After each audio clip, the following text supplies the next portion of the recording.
12 मई को यूपी के सीतापुर में एक घटना घटी थी, जिसको लेकर लोगों के जहन में तरह तरह के सवाल उमड़ रहे थे। आखिरकार सीतापुर पुलिस ने इस मामले का खुलासा किया और जो तथ्य सामने आए उसे सुनकर हर कोई चौंक गया। आपको बता दें, यहाँ पर एक ही परिवार के 6 लोगों की लाश मिली थी, जिसमें पति पत्नी, बच्चे और उसकी माँ भी शामिल थी। इस मामले में सगा भाई अजीत ही निकला अनुराग, उसकी पत्नी और 3 बच्चों सहित मां का कातिल। रामपुर मथुरा थाना क्षेत्र के पाल्हापुर गांव में हुए नरसंहार मामले में आखिरकार पुलिस ने 5वें दिन घटना का खुलासा कर ही दिया। पूरे घटनाक्रम में आईजी लखनऊ रेंज तरुण गाबा ने मीडिया को अवगत कराया, जिसमें मृतक अनुराग सिंह के सगे छोटे भाई अजीत सिंह ने ही मां सहित अपने भाई अनुराग सिंह, उनकी पत्नी प्रियंका और 3 बच्चों को खत्म करने का जुर्म कबूल किया। आप सभी का सबसे तेज खबर श्रावस्ती चैनल में स्वागत है। चैनल को लाइक, शेयर, सब्सक्राइब करें, साथ ही घंटी का बटन दबाना ना भूलें, जिससे हर खबर आपको सबसे पहले मिलती रहे। खबर उत्तर प्रदेश के सीतापुर से सामने आई है, जहां पर एक ही परिवार में 6 लोगों की मौत हुई थी और इस मामले में पुलिस मृतक पर ही आशंका व्यक्त कर रही थी, लेकिन यहाँ पर उसका सगा भाई ही कातिल निकला, जिसने अपने भाई, उसकी पत्नी और 3 बच्चों सहित अपनी मां का भी कत्ल किया। 12 मई की सुबह रामपुर मथुरा पुलिस को सूचना मिली थी कि पाल्हापुर गांव निवासी अनुराग सिंह ने अपनी मां, पत्नी व 3 बच्चों को मौत के घाट उतारकर खुद भी सुसाइड कर लिया है। जिसके बाद मौके पर पहुंची पुलिस व एसपी चक्रेश मिश्रा ने अनुराग सिंह को मानसिक रूप से विचलित बताते हुए घटना को उसके द्वारा ही अंजाम दिया जाना स्वीकार किया। लेकिन घटना के दिन ही मौके पर पहुंचे मृतका प्रियंका सिंह के भाई अंकित सिंह ने पुलिस की कार्रवाई पर सवालिया निशान खड़ा कर दिए। अंकित सिंह ने घटना को अकेले एक इंसान द्वारा अंजाम दिया जाना संभव नहीं बताया। तमाम अन्य सवाल भी खड़े किए। देखिए, दिनांक 10/11 की रात्रि में ये थाना रामपुर मथुरा क्षेत्र में एक बहुत ही जघन्य आपराधिक घटना घटित हुई थी, जिसमें एक ही परिवार के 6 लोगों की हत्या कर दी गई थी। घटना के तत्काल बाद जो मृतक अनुराग के सगे भाई ने अपने आप को एक चश्मदीद गवाह की तरह प्रस्तुत किया और बताया कि उसके सामने ये घटना कारित हुई है और जिसमें परिवार के अन्य लोगों को मारकर अनुराग ने खुद आत्महत्या कर ली है। इसके बाद सायंकाल में ही पोस्टमार्टम के बाद जो तथ्य सामने आए, उससे ये बात स्पष्ट हो गई कि ये एक हत्या का मामला था, जिसमें 6 के 6 लोगों की हत्या की गई थी। उसके बाद पुलिस ने इसको इन्वेस्टिगेट किया है, विभिन्न पहलुओं को अपनी जांच में सम्मिलित करते हुए साक्ष्य एकत्रित किए हैं और जो तथ्य साक्ष्यों के आधार पर सामने आए हैं, उससे मृतक के भाई द्वारा ही ये घटना कारित करना स्पष्ट हुआ है। क्या वजह रही कुछ? ये जो अभियुक्त है अजीत, इसके द्वारा कुछ पैसे और ज़मीन के विवाद के चलते हुए ऐसा महसूस किया जा रहा था कि इसके भाई और उसकी भाभी द्वारा उनसे ये प्रताड़ित महसूस कर रहा था और इसको लग रहा था कि वो इसके साथ बेईमानी कर रहे हैं। एक 24 लाख का केसीसी लोन भी था, जो उन लोगों ने पहले इससे बात की थी, वादा किया था कि वो इसको मिलके चुकाएंगे, जो कि इनके पिताजी के जीवित रहते हुए समय का लोन था, परंतु इनके द्वारा उससे इनकार कर दिया गया। घटना की रात्रि में भी ये एक इमीडिएट रीज़न रहा, जिससे क्षुब्ध होकर इसने इस घटना को अंजाम दिया। कैसे सर सिलसिलेवार अगर बात करें, एक आदमी 6 लोगों की जान लेता है तो कैसे वो करता है? घटनाक्रम क्या रहा? देखिए, घटनाक्रम जैसे मैंने बताया कि जब हत्या के केस की विवेचना शुरू हो गई, जब ये स्पष्ट हो गया कि 6 के 6 लोगों की हत्या की गई है, उसके बाद जो ये अपने आप को चश्मदीद गवाह बता रहा था, उससे भी गहनता से पूछताछ की गई।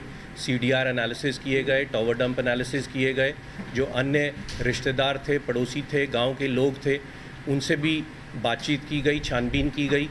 जो प्रदर्श घटनास्थल पर बरामद हुए, जो कुछ दस्तावेज़ भी बाद में विवेचना में प्राप्त किए गए, उनसे ये स्पष्ट हुआ कि अभियुक्त अजीत द्वारा स्वयं ही इस घटना को कारित किया गया है।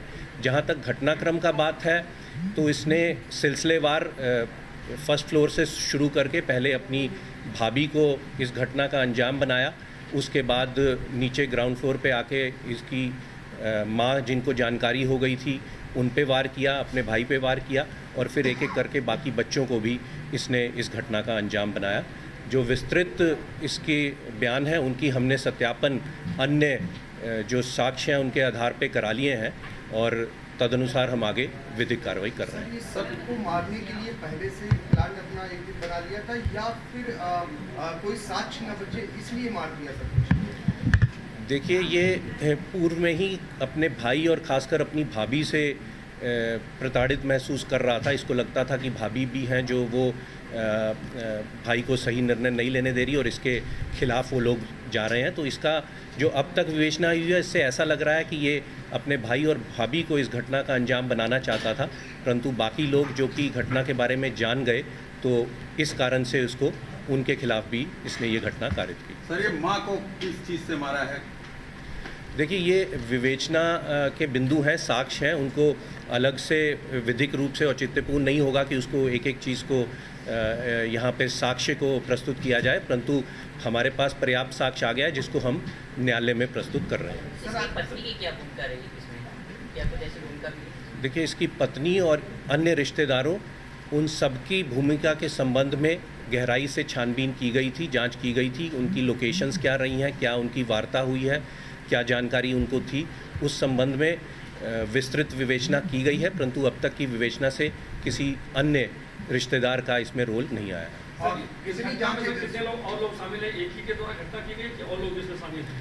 जैसा कि मैंने बताया कि जो अब तक विवेचना की गई, जो साक्ष्य एकत्रित किए गए हैं, जो तथ्य सामने आए हैं और जो प्रदर्श भी हमें घटनास्थल से मिले और जो इसके द्वारा गहनता से जब अभियुक्त अजीत से पूछताछ की गई, जो वक्तव्य इसने दिया, जो चीज़ें इसने बताई, उनका जब सत्यापन किया गया तो इसी के घटना में सम्मिलित होने का स्पष्ट प्रमाण हमारे सामने आया है। अन्य किसी के अभी शामिल होने का कोई प्रमाण नहीं आया हुआ है। जिस तरह से शूट किया गया हुआ है उससे तो लग रहा है कि किसी शार्प शूटर के शामिल होने की बात है।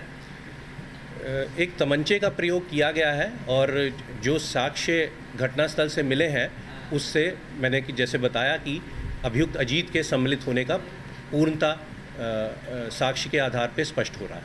तमाम ऐसे अनसुलझे सवाल हैं जो इस खुलासे में जो है सब प्रश्न लगा रहे हैं कि क्या एक जो जिसके भी कुछ दिन पहले बाईपास सर्जरी हुई हो और जिसको डॉक्टर के बताया जाता है कि उसे मतलब शोरगुल से अलग रहना, उसको आराम मिलना चाहिए, तो क्या वो ऐसा एक हार्ट पेशेंट जो सर्जरी जिसके लिए वो 6 घटनाओं में शामिल हो सकता है और वो भी वेपन से हम अंजाम दिया?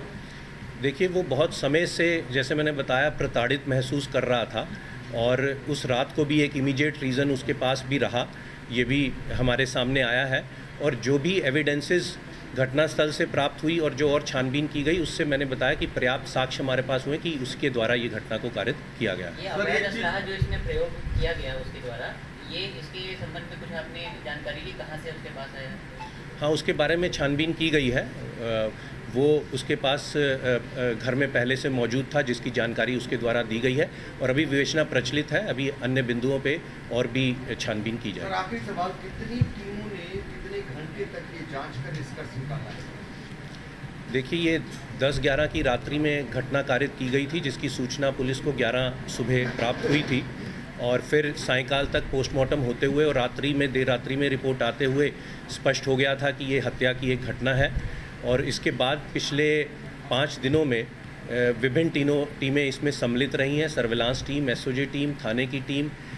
स्पष्ट हो गया था कि ये हत्या की एक घटना है और इसके बाद पिछले 5 दिनों में विभिन्न टीमें इसमें सम्मिलित रही हैं, सर्विलांस टीम, एसओजी टीम, थाने की टीम, स्पेशलाइज्ड टीम जो विशेषज्ञों की थी, उन सब लोगों ने इसमें अपना योगदान दिया। सीन भी रिक्रिएट कराया गया और सभी साक्ष्य एकत्रित करके ये तथ्य सामने आए हैं जिसके अनुसार आगे की विधिक कार्रवाई की जा रही है। पोस्टमार्टम रिपोर्ट आ जाने के बाद और उससे पहले मौका वारदात का कुल कितने कार्ट्रिजेज मिले हैं? पोस्टमार्टम हो जाने के बाद जो रिकवर माल पोटली में आया या मौके पे मिले, कितने हैं कुल कार्ट्रिजेज, कितने मिले?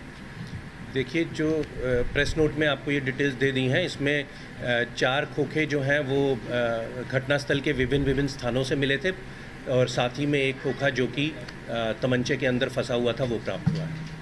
नहीं, पोस्टमार्टम क्या बॉडी में कोई भी कार्ट्रिजेज नहीं मिले? तो कोई भी ऐसा बॉडी में एंट्री और एग्जिट वुंड्स हैं, एग्जिट वुंड से बुलेट निकल चुकी थी बॉडी से। कोई फंसी हुई गोली नहीं मिली बॉडी में? नहीं, फंसी हुई गोली जहाँ तक मैं जान रहा हूँ उसमें एक है, एक गोली है जो कि मृतक अनुराग है उसके बॉडी में पाई गई। कि पुलिस द्वारा एक बयान जारी किया गया था कि अनुराग नशे का आदमी, पहले तो उसको बताया मानसिक पीड़ित है, फिर नशे का आदमी है। ऐसा क्या जल्दबाजी की पुलिस ने ऐसा बयान जारी किया? क्या ऐसे स्थानीय पुलिस इंस्पेक्टर के खिलाफ भी कोई कार्रवाई होगी जिन्होंने ब्रीफ किया अपने अधिकारियों को? देखिए, जब ये घटना की सूचना आई थी तो जैसा कि मैंने बताया कि एक मृतक का भाई, जो एक रिश्तेदार जो उसका सगा भाई है, उसी ने अपने आप को चश्मदीद गवाह बताया गया और ये सब चीज़ें बताई गई।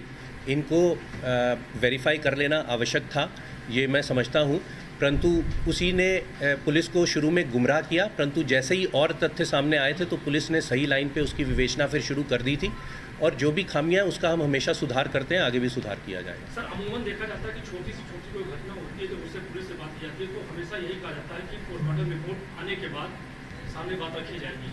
लेकिन ये इतना बड़ा घटना हो गया, 6 लोगों की हत्या हो गई, उसमें पुलिस के द्वारा इस तरह से तत्काल बयान जारी करना, सर कहीं ना कहीं आप क्या मानते हैं?